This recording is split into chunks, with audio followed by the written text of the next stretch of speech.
ನಮಸ್ತೆ ಎಲ್ಲರಿಗೂ ಸ್ನೇಹಿತರೆ, ಈ ದಿನ ನಾನು ನಿಮಗೆ ಸಿರಿಧಾನ್ಯನ ಯೂಸ್ ಮಾಡಿಕೊಂಡು ಹೇಗೆ ಬ್ರೇಕ್ಫಾಸ್ಟನ್ನು ಮಾಡ್ಕೋಬೋದು ಅನ್ನೋದನ್ನ ಬಹಳ ಈಸಿಯಾಗಿ ಹೇಳ್ಕೊಡ್ತಾ ಇದ್ದೀನಿ.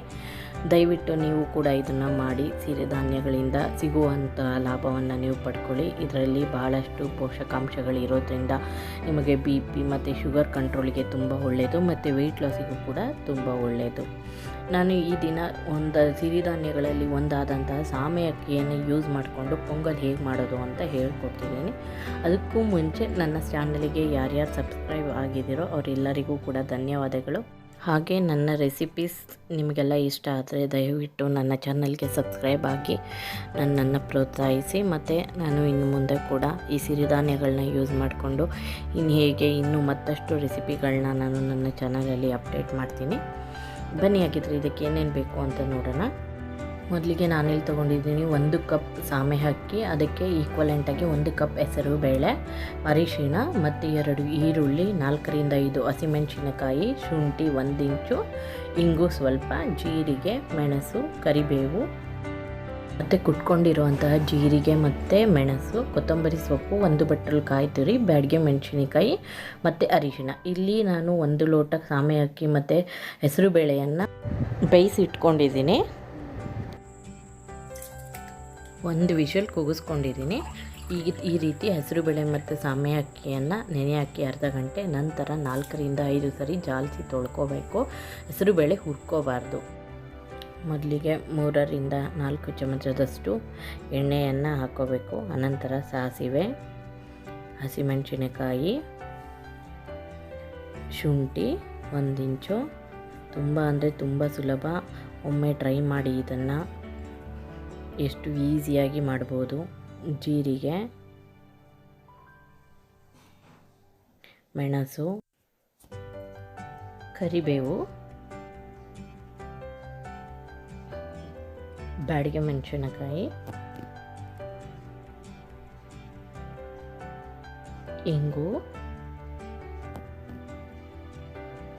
ನಂತರ ಈರುಳ್ಳಿ ಇವೆಲ್ಲವನ್ನು ಹಾಕಿ ಬಾಡಿಸ್ಕೋಬೇಕು ಸ್ವಲ್ಪ ಸಮಯ. ತುಂಬ ಈಸಿ ಫ್ರೆಂಡ್ಸ್. ನೀವು ಅರ್ಧ ಗಂಟೆ ನೆನೆಸಿಡೋದು ಬಿಟ್ಟರೆ ಅಕ್ಕಿನ ಬೇಗ 1 ವಿಷಲ್ ಓಡಿಸಿ ನಂತರ ಇದನ್ನು ಮಾಡ್ಬೋದು. ಅರಿಶಿಣ 1/2 ಸ್ಪೂನ್,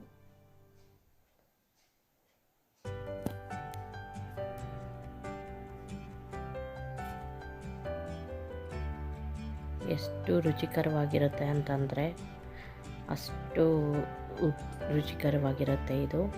ನಂತರ ನೀವು ಬೇಯಿಸಿಟ್ಟಿರೋಂತಹ ಸಾಮೆ ಅಕ್ಕಿ ಮತ್ತು ಹೆಸರು ಬೇಳೆಯನ್ನು ಹಾಕಿ ನೀರನ್ನು ಹಾಕಬೇಕು.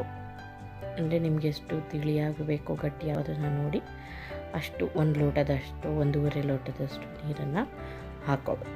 ನೋಡಿ, ಈ ರೀತಿಯಾಗಿ ಆಗುತ್ತೆ. ಇದಕ್ಕೆ ರುಚಿಗೆ ತಕ್ಕಷ್ಟು ಉಪ್ಪು ಹಾಕಿ 1-2 ಕುದಿ ಆದಮೇಲೆ, ಅದು ಬೇಳೆ ಸ್ಟಾರ್ಚು ಮೇಲೆ ಬಿಟ್ಟ ಮೇಲೆ ನೀವು ಅದಕ್ಕೆ ತೆಂಗಿನ ತುರಿಯನ್ನು ಕಡೆಯಲ್ಲಿ ಹಾಕಿ ಮಿಕ್ಸ್ ಮಾಡಬೇಕು. ನೋಡಿದ್ರಲ್ವ ಎಷ್ಟು ಈಸಿಯಾಗಿ ಇದನ್ನು ಮಾಡ್ಬೋದು ಅಂತ. ಕಡೆಯಲ್ಲಿ ಕೊತ್ತಂಬರಿ ಸೊಪ್ಪನ್ನು ಹಾಕಬೇಕು.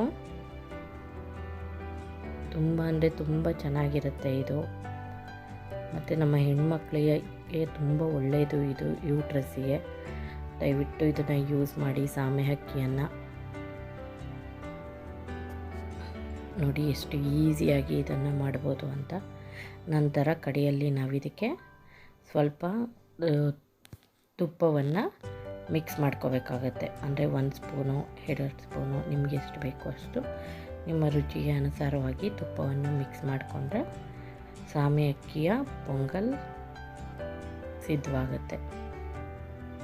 ನೋಡಿದ್ರಲ್ವ ಎಷ್ಟು ಈಸಿ ಆ್ಯಂಡ್ ಟೇಸ್ಟಿ ಅಂತ ಇದು. ಟ್ರೈ ಮಾಡಿ, ನಿಮ್ಮ ಅಭಿಪ್ರಾಯವನ್ನು ನನಗೆ ತಿಳಿಸಿ. ಧನ್ಯವಾದಗಳು.